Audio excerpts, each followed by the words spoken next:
Thank you, Mr. Speaker. I rise today in support of prohibiting the sale of fetal body parts. I rise in support of protecting unborn children from the moment the heartbeat is detected. I rise in support of Senate File 359 and Amendment H 8269. Representative Russell Chrisell, in your remarks earlier, you described an amendment that was being discussed as it pertains to this legislation as lipstick on a pig.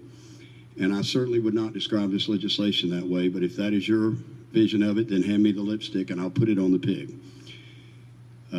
There has been no discussion amongst those who oppose this legislation about the rights of the unborn. There's been no discussion about when life begins, which is at the heart of this issue. And a number of individuals have spoken about safe abortions, which begs the question, safe for who? Is it safe for the unborn child ripped from the mother's womb? Is it safe for the child who is aborted and melted with chemicals? Is it safe for the unborn child who is aborted by being sucked out with a vacuum machine? I don't think so. I guess it depends on your perspective. This legislation prohibits abortion once a heartbeat is detected. And why is this important? Because unborn lives matter. And whether we like it or not, we have to come to grips with one essential question, which is at the heart of this debate, and that is when life begins. Yet the question seems pretty clearly decided by science already. What do human embryologists say about when life begins? Keith L. Moore, T.V.N. Prasad, and Mark Torkia, in a book they wrote called Before We Are Born, Essentials of Embryology, state, quote, "The scientific answer is that the embryo is a human being from the time of fertilization because of its human chromosomal constitution. The zygote is the beginning of a developing human," unquote. What a miracle from God life really is. Science tells us that unborn children develop and grow at a remarkable pace. We need this legislation because an unborn child has a unique DNA code from the very moment of conception. We need this legislation because by 25 days from fertilization, the body is developing. Head and trunk appear and tiny buds, arm buds begin to form, followed by leg buds. We need this legislation because by 21 to 25 days, the baby's heart is beating. Other internal organs are present and functioning as they grow. Early facial features appear. The doctor who performed the first ever blood transfusion for an unborn baby described the embryo at the end of the first month from fertilization. Quote, "By 30 days, just 2 weeks past mother's first missed period, the baby, 1/4 of an inch long, has a brain of unmistakable human proportions. Eyes, ears, mouth, kidneys, liver, an umbilical cord, and a heart pumping blood. He has made himself," unquote. By the 6th week, tiny fingers have appeared, followed shortly by the toes. And by the 7th week, the baby has individual fingerprints, and no two set of fingerprints are ever the same.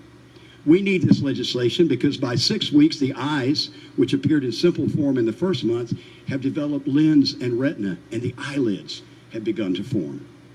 The ears continue to develop, and spontaneous movement begins at 7 weeks. We need this legislation because brain waves have been recorded by electroencephalograph in the unborn child 40 days after fertilization.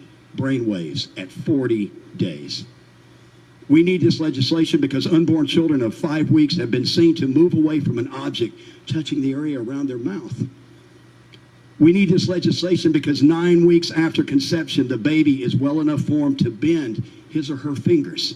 In response to a touch on the sole of a foot, the unborn child will curl toes or bend hips and knees to move away from the touching object. At 12 weeks, the unborn child can close fingers and thumbs. We need this legislation because brain cells, which are essential for consciousness in an adult, are known to be present in the unborn child by 10 weeks.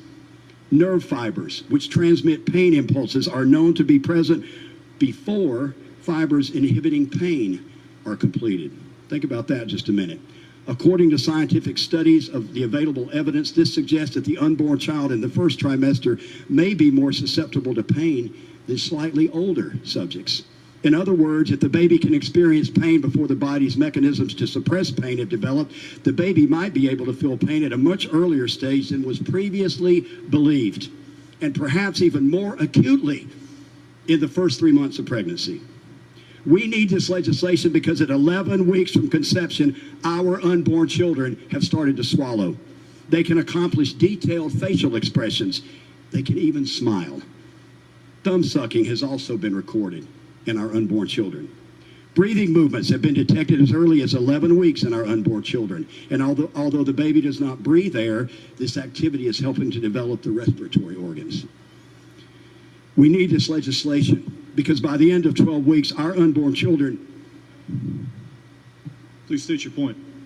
He's not on the bill. He's talking about the child being a life. I'm absolutely on the bill. Will the gentleman He's talking from about the Polk, child being a life. It's gentlemen, will the gentleman from Polk and the gentleman from Crawford please approach the well?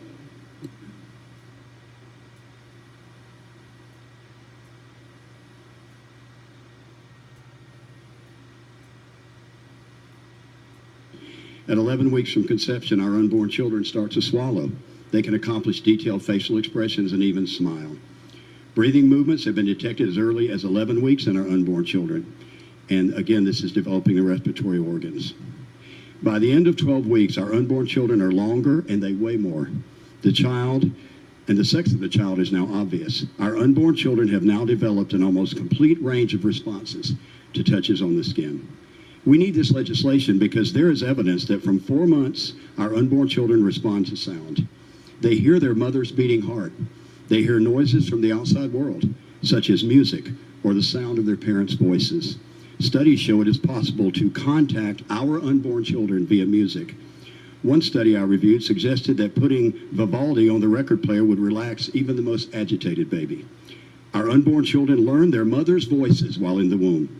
Studies even suggest our unborn children recognize stories which are read to them in the womb. We need this legislation because in the 16th week, our unborn children respond to light. Development continues at a rapid pace after 5 months. Our unborn children often even move to get more comfortable. Given the science, it is difficult to understand why we even question when life begins. The legislation before us prohibits abortion once a heartbeat is detected. The heartbeat, recognition of the end of life for centuries. How many of us have held the hand of a loved one as they breathe their last breath? As that heart so precious to us ceased its life-giving beats. Recognition that life begins at the heartbeat is recognition of a centuries-old standard. It is how we judge the end of life and a sound standard for how we should judge the beginning of life. On average in Iowa, we stop 12 beating hearts per day with abortion. We end 12 heartbeats. We end 12 lives. We destroy 12 of our babies, the most defenseless among us. They have no voice in this debate, for we have silenced their voice. As President Ronald Reagan observed, everyone that is for abortion has already been born. We must protect those whose only voice rests with those of us in this chamber. I do not agree with the exceptions in the amendment, for I believe that all unborn lives matter and that all unborn lives should be protected. However, I will vote to protect most of the unborn, and we will continue to work to protect all unborn children. I thank Representative Lundgren and all those strong pro-life representatives who have worked so hard to make this moment possible. Every day we walk into this building and we go under a quote from Blackstone, and it says, "Law is the embodiment of the moral sentiment of the people." The importance of this legislation is profound for our culture, our state, our nation, and the most innocent among us, our precious unborn children. Thank you, Mr. Speaker.